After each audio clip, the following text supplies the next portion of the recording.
Leo ni siku ya 5 hapa katika chuo cha mafunzo ya uofisa mbalimbali wa polisi Dar es Salaam Police Academy, ambapo palikuwa na mashindano ya Mambo Sasa Cup na tumeweza kupima wanamichezo 482 wakichanganyika pamoja na askari ambao ni staff, lakini na klabu mbalimbali za polisi, za mpira wa miguu, za basketball na michezo mbalimbali.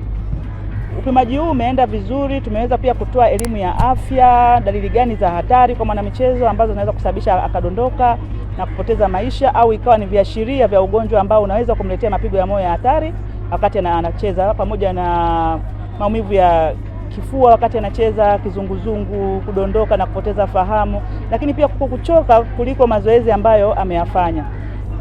Napenda kushukuru uongozi wa chuo, hasa Dr. Mambo Sasa ambaye ni DCP, kwa kutukaribisha sisi taasisi ya moyo katika mashindano haya na kuweza kutoa huduma na kuwafikia mapolisi mbalimbali. Kwa kweli wametoa huduma nzuri sana.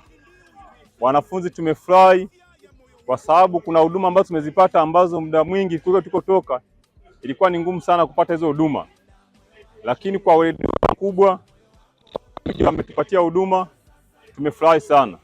Kwa mimi kwa niaba ya wanafunzi wenzangu tunaomba muda mwingine ukitokea tena basi waje watoe hizo huduma, kwa sababu wametoa huduma nzuri kwa wakati na watu wengi tumefaidika na hizo huduma.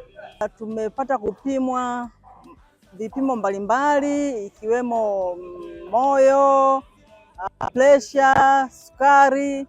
Kwa kweli tumefurahi sana kupata huduma hiyo, kwa sababu yetu yanaendana na mazoezi.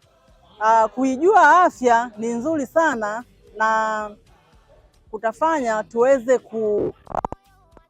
mafunzo yetu tuwapo hapa chuoni.